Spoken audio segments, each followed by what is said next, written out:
अस्सलाम वालेकुम biology 9 chapter number 3 biodiversity lecture number 12। आज का जो हमारा टॉपिक है उसका नेम है बायनोमियल नोमेनक्लेचर। बेसिकली जो हमारा इससे प्रीवियस टॉपिक था उसका नेम था हमारे पास स्टेटस ऑफ वायरसेस, जिसमें हमने पढ़ा था कि वायरस का स्टेटस क्या है। वायरस हमारे पास बॉर्डर लाइन है किसकी, लिविंग और नॉन लिविंग ऑर्गेनिज्म की, यानी कि वो हमारे पास जानदार भी होते हैं और बेजान भी होते हैं। इसके मुतालिक हमने बहुत डिटेल में लेक्चर नंबर 11 में पढ़ा था कि स्टेटस ऑफ वायरस क्या है। आज के जो हमारा टॉपिक है उसका नेम है बायनोमियल नोमेनक्लेचर। तो सबसे पहले हम इनके नेम को, इस टॉपिक के नेम को पढ़ लेते हैं कि इसका मतलब क्या है। बायनोमियल मतलब होता है दो और नोमेनक्लेचर का मतलब होता है नेम। तो अगर हम इसकी एक्यूरेट डेफिनेशन के बारे में पढ़ें तो हमारे पास बायनोमियल नोमेनक्लेचर एक ऐसा साइंटिफिक मेथड है जिसके ज़रिए से हम तमाम दुनिया के जानदारों को साइंटिफिक नेम प्रोवाइड करते हैं, देते हैं। वो हमारे पास क्या कहलाता है, बायनोमियल नोमेनक्लेचर। इसकी डेफिनेशन इस तरह से है, binomial nomenclature is the method of giving scientific names to the living organism। कि ये बायनोमियल नोमेनक्लेचर हमारे पास ऐसा साइंटिफिक मेथड है जिसके ज़रिए से हम जानदारों को साइंटिफिक नेम देते हैं ताकि इनके पहचान हो सके। उसके बाद क्या है, हमारे पास जो एक साइंटिफिक नेम के बारे में थोड़ी सी इंफॉर्मेशन है कि हमारे पास हमेशा कोई भी साइंटिफिक नेम है किसी भी ऑर्गेनिज्म का, किसी भी जानदार का, तो वो दो लफ्ज़ों पर, दो वर्ड्स पर क्या होता है, दो नेम्स पर मुश्तमिल होता है जिसकी बेस पर हम उसकी शनाख्त करते हैं। The scientific name is this for a species consist of two names. The first name is genus and second one is the name of species. कहता है हमारे पास जो साइंटिफिक नेम होता है किसी भी स्पीशी का वो कंसिस्ट करता है दो नेम्स के ऊपर। पहला जो हमारे पास नेम होता है उसको हम कहते हैं जीनस नेम, जो कि उसकी जीन से मुतल्लिक होता है, और जो हमारा दूसरा होता है उसको हम क्या कहते हैं, स्पीशी नेम। उसके बाद हम थोड़ी सी इंफॉर्मेशन ले लेते हैं कि हमारे पास बायनोमियल नोमन का जो एक मेथड है वो किसने मुतारफ़ कराया था। तो हमने प्रीवियस लेक्चर्स में हमने थोड़ी सी इंफॉर्मेशन दी थी कि हमारे पास एक स्वीडिश बायोलॉजिस्ट थे जो हमारे पास जिनका नेम था कार्लस लिनियस, जिसे कुछ लोग चार्ल्स लिनियस भी कहते हैं। तो ये हमारे पास बायोलॉजिस्ट थे जिन्होंने सबसे पहले बायनोमियल नोमेनक्लेचर का जो मेथड है उसको मुतारफ़ कराया था, और ये शख्स इसकी बदौलत ही माहिरियत रखते थे, इसकी बदौलत ही वो क्या हुए थे, पॉपुलर हुए थे, जो कि हमारे पास अभी भी बायनोमियल नोमेनक्लेचर के बारे में जाने जाते हैं कि सबसे पहला जो हमारे पास बंदा था जिसे बायनोमियल नोमेनक्लेचर का अमल मुतारफ़ कराया था वो हमारे पास क्या थे, कार्लस लिनियस। तो ये कुछ इस तरह से है, Swedish biologist Carolus Linnaeus first introduction and the adopted the system of binomial nomenclature. कि ये हमारे पास पहले बायोलॉजिस्ट थे जिन्होंने इंट्रोडक्शन दिया था और अडॉप्ट किया था इस सिस्टम को, बायनोमियल नोमेनक्लेचर के सिस्टम को। और बहुत से बायोलॉजिस्ट जब अभी तक इनके सिस्टम को क्या करते हैं, मानते हैं, और इनके सिस्टम के मुताबिक तमाम जानदारों को दुनिया के क्या देते हैं, साइंटिफिक नेम प्रोवाइड करते हैं। तो ये हम पढ़ लेते हैं कि ये शख्स किसकी वजह से माहिरियत रखते थे और पॉपुलर हुए थे। He system spread rapidly and become popular, many of this names are in use today. कहते हैं आज भी दुनिया के तमाम जानदारों को इस सिस्टम की बदौलत साइंटिफिक नेम दिए जाते हैं जो कि कार्लस लिनियस ने परफॉर्म किया था, और आज भी ये इतना तेज़ी से फैला हुआ है और ये पॉपुलर है। ठीक है जी। अब हम किसी भी जानदार को साइंटिफिक नेम देते हैं तो हम ऐਵੇਂ ही पकड़ कर उनको नेम नहीं देते, बल्कि उसके कोई रूल्स होती हैं, रेगुलेशंस होती हैं जिसकी बेस पर हम जानदारों को साइंटिफिक नेम देते हैं ताकि उसकी पहचान हो सके। अब कुछ हमारे पास 3 यहाँ पर रूल्स लिखे हैं जिनको हम फॉलो करके किसी भी जानदार को साइंटिफिक नेम देते हैं। तो अगर हम इनको फॉलो कर कर नाम दे देते हैं जानदारों को साइंटिफिक, तो ये हमारे पास एक बहुत ही अच्छा अमल है जिसके ज़रिए से दुनिया के तमाम जानदारों की पहचान होती है। अब हम इनको पढ़ लेते हैं। Some of the rules which are universally adopted while suggesting documenting scientific name are. तो रूल नंबर सबसे पहला है हमारे पास, scientific name are usually printed in italic such Homo sapien when hand writing they are underlined. कहते हैं जब भी आप साइंटिफिक नेम को लिखते हो प्रिंटेड फॉर्म में कंप्यूटर के अंदर, तो आपके पास एक ऑप्शन होता है साथ में इटैलिक का, जिसको आप जब प्रेस करते हो तो आपका जो वर्ड है वो थोड़ा सा टेढ़ा लिखा जाता है। तो कहते हैं जब आप इसको कंप्यूटर में लिखते हो तो आप इसको क्या करते हो, थोड़ा सा टेढ़ा करके लिखते हो। और अगर आप हैंड रिटन लिखते हो, हाथ से लिखते हो, तो आप उस वर्ड्स के साथ नीचे अंडरलाइन करते हो ताकि वो आपके पास पहचाना जा सके। उसके बाद जो हमारे पास दूसरा रूल है वो क्या है, कहता है the first term generic name always begin with capital letter and while species name is never capitalized even when derived from a proper name। कहते हैं आपके पास जो आपका पहला वर्ड है, जो कि मैंने आपको बताया था साइंटिफिक नेम दो वर्ड पर मुश्तमिल होता है, दो नेम्स पर मुश्तमिल होता है। एक आपके पास जेनेरिक होता है जिसे आप जीनस कहते हो, और दूसरा आपके पास स्पीशी नेम होता है। तो कहते हैं जो आपके पास जेनेरिक नेम है ना, वो हमेशा से ही कैपिटल लेटर से लिखा जाएगा, और जो दूसरा आपके पास है स्पीशी नेम, वो आपके पास हमेशा ही स्मॉल लेटर से लिखा जाएगा, वो कभी भी कैपिटल लेटर से नहीं लिखा जाएगा। उसके बाद जो आपका तीसरा रूल है, कहता है अगर आपका जो जिसके बारे में आप पढ़ रहे हो, जिस स्पीशी के बारे में पढ़ रहे हो, जिस जानदार के बारे में पढ़ रहे हो, अगर तो वो एक ही जीनस से बिलोंग करता है, तो आप उसका जो जीनस नेम है, अगर आपने उसके मेंबर के ही जो सेम जीनस से ताल्लुक़ रखता है, उस जानदार के मेंबर को आपने 3-4 लफ्ज़ों में लिखना है, 3-4 लाइनों में लिखना है, उसके बारे में ही बताना है, तो आप उसका जो जीनस नेम है उसको आप एक दफ़ा ही लिख सकते हो।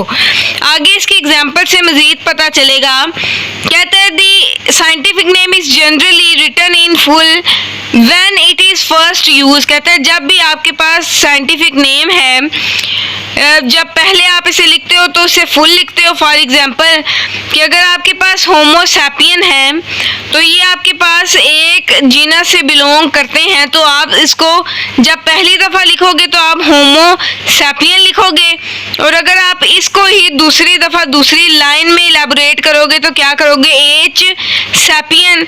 और फिर आप अगर इसका जिक्र दोबारा करेंगे तीसरी टाइम, तो फिर भी आप एच सैपियन लिख सकते हैं। ठीक है जी। It is the first use, but when several species from the same genus are being listened, it may then be abbreviated by just using an initial। वही बात कि अगर एक जीनस से बिलोंग रखने वाला जानदार 2-3 दफ़ा में इसका जिक्र हो रहा है, तो आप इसको पहली दफ़ा जब लिखोगे तो फुल लिखोगे, पूरा नेम लिखोगे। उसके बाद जब दूसरी दफ़ा तीसरी दफ़ा इसका जिक्र होगा तो आप उसके एब्रीवेट को यूज़ करोगे। जैसे मैंने आपको होमो सैपियन की एग्जांपल दी है कि जब आप इसे पहली दफ़ा इसका जिक्र करोगे तो क्या होगा, होमो सैपियन। दूसरी दफ़ा अगर मैं इसका जिक्र करूँगी तो क्या लिखूँगी, एच सैपियन। आगे इसकी मज़ीद एग्जांपल से आपको पता चल जाएगा। जैसे कि हमारे पास एक बायोलॉजिस्ट हैं जिनका मैंने यहाँ पर फुल नेम लिखा है, और उसके साथ मैंने इनको बताया हुआ है बिकम ई कोलाई, कि आप जब इसको पहली दफ़ा लिखते हो तो फुल लिखते हो, जब आप दूसरी दफ़ा लिखते हो तो उसको आप एब्रीवेटेड फॉर्म में लिखते हो। अब उसके बाद क्या है, कहते हैं कि आपके पास बायनोमियल नोमेनक्लेचर एक मेथड तो है जिसके ज़रिए से आप दुनिया में तमाम जानदारों को साइंटिफिक नेम प्रोवाइड करते हो, लेकिन इसकी ज़रूरत क्यों पेश आई, ठीक है, इसकी अहमियत क्या है, इसको क्यों यूज़ किया गया साइंटिफिक मेथड के तौर पर। तो इसमें मैं आपको इसकी सिग्निफिकेंस बताऊंगी कि इसकी अहमियत क्यों है। अब हमारे पास एक बायोलॉजी का स्टूडेंट है, वो रिसर्च कर रहा है बहुत से मतलब प्रॉब्लम्स को, और वो किसी दूसरे मुल्क में जाता है। फॉर एग्जांपल जैसे यहाँ पर उन्होंने एग्जांपल दिए हैं ओनियन की, कि अगर एक बंदा पंजाब से ताल्लुक़ रखता है तो वो बाहर चले जाता है, तो बाहर जाके वो उससे प्याज के बारे में बताना है, तो वो वहाँ पर बार बार नाम लेता है प्याज प्याज, लेकिन जो वहाँ के बंदे हैं वो इसको समझ नहीं पाएंगे क्योंकि उनके नज़दीक प्याज क्या है उन्हें नहीं पता। इसलिए हमारे पास ये इस मेथड ने, बायनोमियल नोमेनक्लेचर के मेथड ने ये बताया कि हमारे पास दुनिया के तमाम जानदारों का एक ऐसा नाम होना चाहिए जिसकी बेस पर अगर पंजाब का बंदा है तो वो किसी दूसरे मुल्क में जाता है तो उसको जब उसका नेम बताए, जो उसने नेम बायनोमियल नोमेनक्लेचर से लिया हुआ है, जो उसका इंटरनेशनल नेम है, तो दूसरे मुल्क के बंदे इसको समझ सकें। तो ये हमारे पास है significance in biological research, common names causes many problem. हमारे पास जो कॉमन नेम होते हैं वो बहुत मसाइल का बाइस बनते हैं। Different regions have different name for the same organism.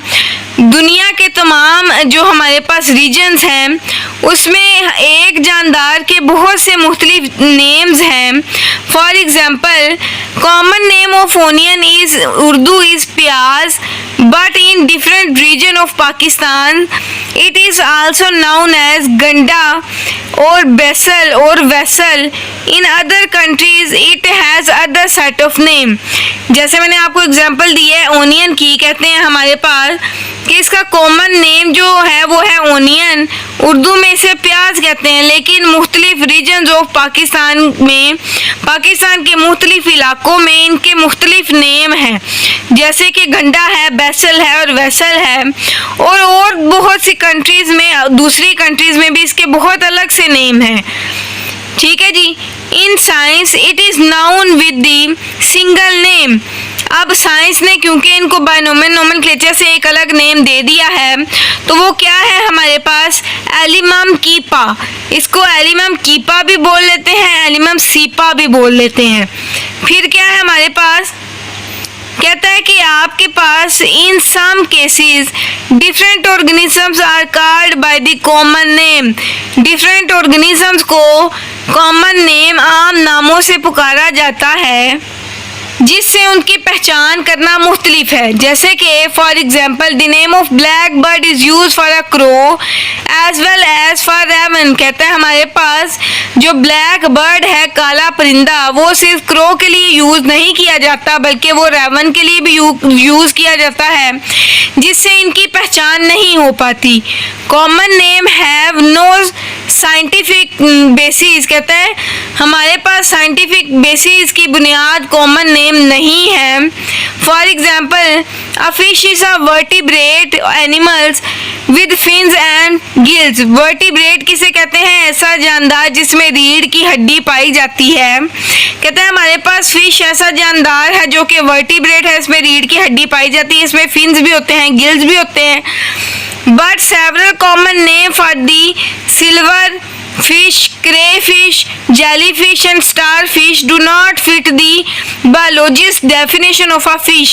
कहता है हमारे पास अब एक फिश है, उसके मुख्तलिफ नेम है, silverfish, crayfish, jellyfish, starfish, जिससे जानदारों को, जिससे बायोलॉजिस्ट को पता नहीं चलता कि ये किस फिश के बारे में बात कर रहे हैं। ठीक है जी, जो कि बहुत सी मिसाइल का बाइस बनता है। कहते हैं बायोलॉजिस्ट ने इन सब की कन्फ्यूजन को दूर करने के लिए एक ऐसा सिस्टम मुतारफ़ कराया था जिसका नेम था बायनोमियल नोमेनक्लेचर। उसमें इन्होंने बताया था कि हमारे पास दुनिया के तमाम जानदारों को एक साइंटिफिक नेम से पुकारा जाता है। अब ये नहीं है कि अगर जानदार हैं तमाम जानदारों का तो उनका एक ही साइंटिफिक नेम होगा, ये नहीं होगा। हर स्पीशी, हर जेंडर का अलग अलग नेम है, ठीक है, जिसकी वजह से वो अपनी पहचान रखते हैं। To avoid all this confusion, organisms are given scientific name by using binomial nomenclature. The value of this system is due to its widespread use and the stability of his names. In binomial nomenclature every species can be, कहता है हमारे पास binomial nomenclature में हर species को अलग अलग name दिया जाता है साइंटिफिक, ताकि इनकी पहचान की जा सके, इनको पहचाना जा सके। जब भी कोई दूसरे ममालिक में या दूसरे ममालिक से हमारे मुल्क में या हमारे मुल्क से किसी दूसरे मुल्क में लोग जाएं तो इनके बारे में बात करें तो उनको पता हो। Some name can be used all over the world, कुछ ऐसे नेम हैं जो कि तमाम दुनिया में पुकारे जाते हैं। इन ऑल लैंग्वेजेस, जो कि और मुख्तलिफ ज़ुबानों के होते हैं।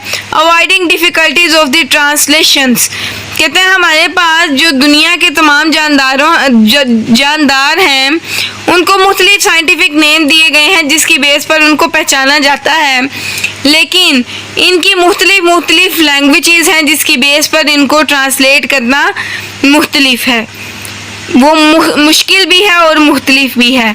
अब ये था हमारे पास लेक्चर नंबर 12 जिसमें हमने बायनोमियल नोमेनक्लेचर के बारे में पढ़ा था कि ये हमारे पास ऐसा सिस्टम है जिसमें दुनिया के तमाम जानदारों को साइंटिफिक नेम दिए जाते हैं और ये जो नेम है दो लफ्ज़ों पर मुश्तमिल होता है। पहले को कहते हैं जेनेरिक और दूसरे को कहते हैं स्पीशी नेम।